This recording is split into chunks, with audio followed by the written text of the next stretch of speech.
Iran के खिलाफ किसी भी वक्त राष्ट्रपति ट्रंप ऑपरेशन स्लेज हैमर की शुरुआत कर सकते हैं। अमेरिकी राष्ट्रपति को इससे जुड़ी ब्रीफिंग की जा चुकी है। ईरान के खिलाफ ऑपरेशन का नाम बदलने की ये योजना 1973 के वॉर पावर्स रेजोल्यूशन से बचने की कोशिश बताई जा रही है। साफ है कि ट्रंप इस बार आर पार के मूड में हैं। 40 दिनों के युद्ध में ईरान की हाइपरसोनिक शक्ति ने इजराइल से लेकर अमेरिका तक को दहला दिया था। मध्य पूर्व में मौजूद अमेरिकी सैन्य बेस पर ईरानी मिसाइलों ने कहर ढा दिया था। ईरान के मिसाइल पावर की धार कुंद करने के लिए अमेरिकी आर्मी बॉम्बर से लॉन्च होने वाली हाइपरसोनिक मिसाइल के नए वर्जन पर काम कर रही है। ये दावा किया जा रहा है कि ये मिसाइल एंटीचिप क्षमता से भी लैस होगी। ईरान पर हमले के सेकेंड फेज की तैयारियों के बीच अमेरिका घातक हथियारों और सैन्य तकनीकों को टेस्ट भी कर रहा है। ईरान की ड्रोन पावर की धार को कुंद करने के लिए अमेरिका कम कीमत वाले काउंटर ड्रोन तकनीक पर रिसर्च कर रहा है। मीडिया रिपोर्ट्स के मुताबिक अमेरिका ने अपने घातक MQ-9 रीपर ड्रोन से लेजर जो गाइडेड रॉकेट है उसका टेस्ट फायर किया है। अमेरिकी मीडिया के मुताबिक MQ-9 रीपर ड्रोन ने हवा और जमीनी टारगेट के खिलाफ एडवांस प्रिसीजन किल वेपन सिस्टम का टेस्ट फायर किया है। ये घातक ड्रोन दुश्मन की आंखों से ओझल होकर यानी कि करीब 50,000 फीट की ऊंचाई तक उड़ान भर सकता है। हवाई युद्ध का ये सूरमा एक बार की सौटी में 27 घंटे से भी ज्यादा समय तक उड़ान भर सकता है। ये विशेष ड्रोन AGM-114 मिसाइल्स के साथ लेजर गाइडेड बम से भी लैस किया जा सकता है। इस ड्रोन की अटैकिंग कैपेसिटी कमाल की है। सिर्फ 0.32 सेकंड के अंतराल पर यह ड्रोन लगातार मिसाइल दाग सकता है। इसके साथ ही ये ड्रोन मिसाइल या रॉकेट हमले के खतरे को ऑटोमेटिक डिटेक्ट करने की कैपेसिटी से भी लैस है। अगर MQ-9 रीपर ड्रोन की बात करें तो ये एक साथ 12 मूविंग टारगेट को ट्रैक करने की क्षमता से लैस है। ये ड्रोन खतरनाक AGM-114 मिसाइल्स को दाग सकता है, लेकिन इसके साथ ही सेंटकॉम एडवांस्ड प्रिसीजन किल वेपन सिस्टम लगाकर इसकी क्षमता को परख रहा है। साफ है ये तैयारी ईरान की बारूदी जिद को कुचलने के लिए है।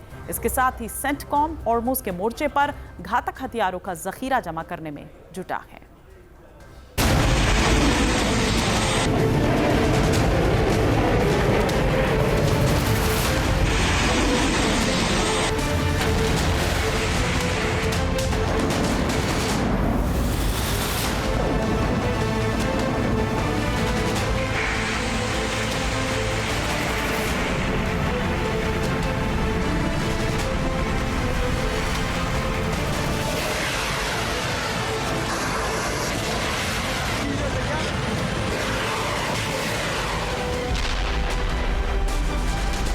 ईरान के खिलाफ युद्ध का दूसरा राउंड बेहद घातक होने वाला है।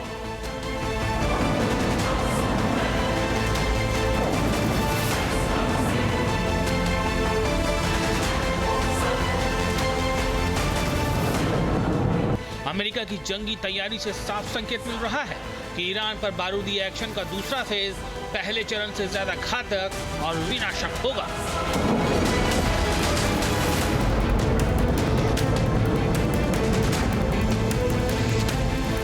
ट्रंप का अल्टीमेटम, डील होगी या डिस्ट्रक्शन।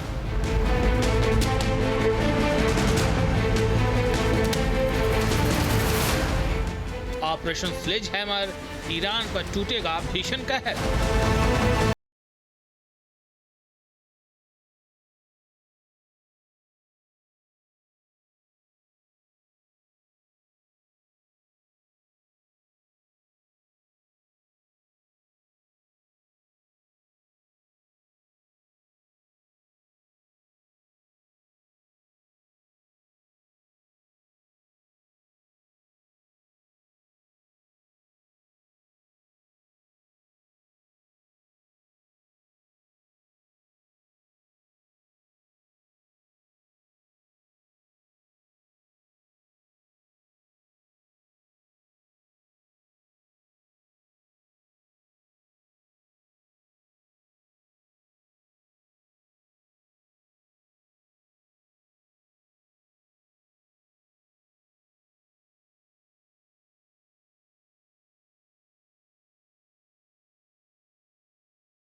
यानी air launch rapid response weapon America की एक उन्नत हाइपरसोनिक बूस्ट ग्लाइड मिसाइल है। यह मिसाइल मैक 5 से लेकर मैक 20 तक की रफ्तार से लक्ष्य पर प्रहार करने के लिए डिजाइन की गई है।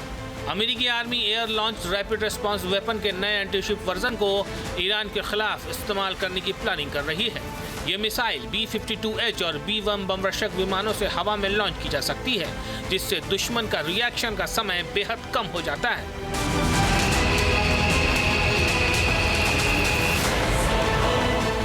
अमेरिकी मीडिया के मुताबिक अमेरिकी वायुसेना गल्फ और पैसिफिक में भविष्य की लड़ाइयों को ध्यान में रखकर एक नए ARRW वेरिएंट पर काम कर रहा है, जो मूविंग टारगेट को भी हिट कर सकती है। इसके साथ ही अमेरिकी नौसेना long range anti submarine warfare weapon पर भी फोकस कर रही है, यानी ईरान के लिए आने वाला वक्त काफी मुश्किल भरा होने वाला है।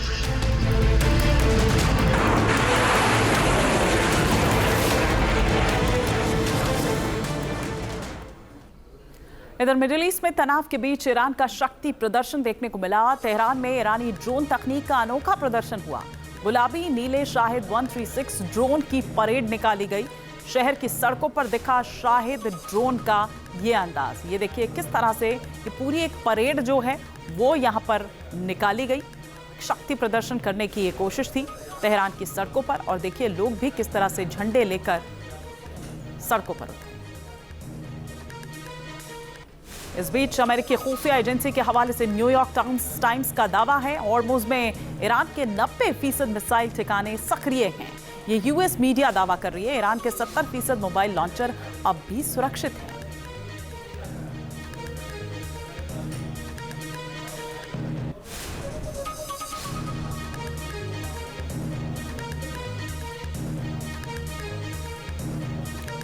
इस बीच हिजबुल्लाह ने दक्षिणी लेबनान सीमा पर बड़ा हमला किया है। हिजबुल्लाह ने ड्रोन से मरकावा टैंक निशाना बनाया है। खिरबत अल मनारा के पास टैंक तबाह करने का दावा किया गया है। इस्लामिक रेजिस्टेंस ने ऑपरेशन का वीडियो जारी किया है। इजरायली सेना के टैंक पर सटीक ड्रोन हमला हुआ है।